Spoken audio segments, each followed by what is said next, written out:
Hey, this is Stephanie from Live Your Language, where I talk all about what it's like to raise my child bilingually in my non-native language. Today, I'll be sharing with you 3 of the best pieces of advice that I've gotten so far. So let's dive in.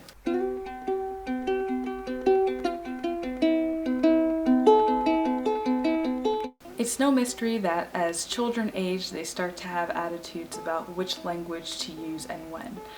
The best piece of advice that I've gotten on this has been from Annick De Houwer, a professor of linguistics who focuses on early bilingualism.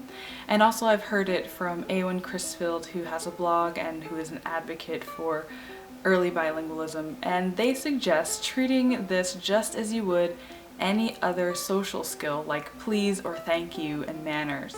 So for instance, Eowyn Crisfield mentions that if your child answers in the language that you prefer them not to answer in, you can say something like, "Oh, that's daddy's word for book. What's mommy's word?" As long as it's age appropriate, it's not something that you have to avoid talking about early on.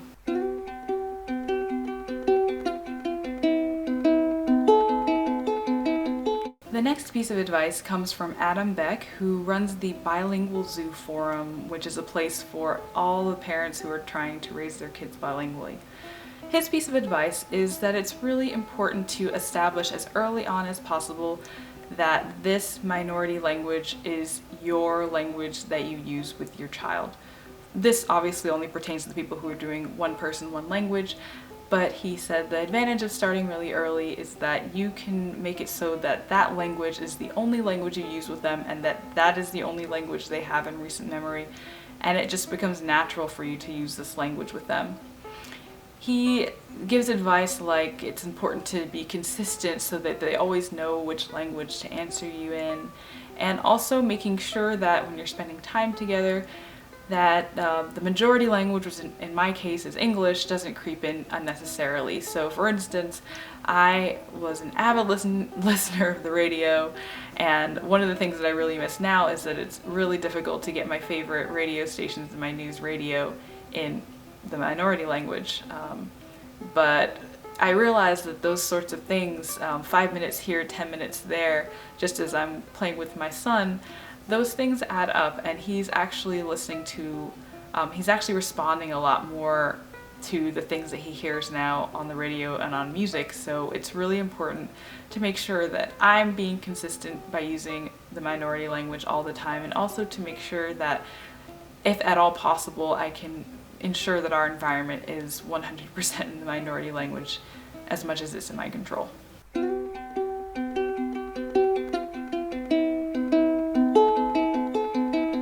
The third piece of really great advice that I've ever gotten is also from Beck, and he suggests that it's really important to create a need for your child to speak that language. Now, it's one thing as they grow older, they realize that yes, you actually can also speak the majority language and the minority language, so why should they work harder?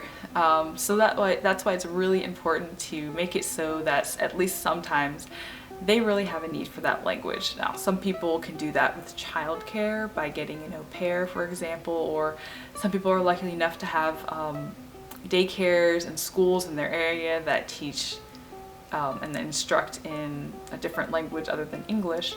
But you could also do things like, for example, Michelle Cherie, who runs the Intentional Mama blog, and she homeschools her kids completely in French, and one year I think she actually took her kids to France and enrolled them in French school for a month with amazing results. So I can't say that I've done that yet, but it's definitely something I'm looking forward to trying out sometime if I can.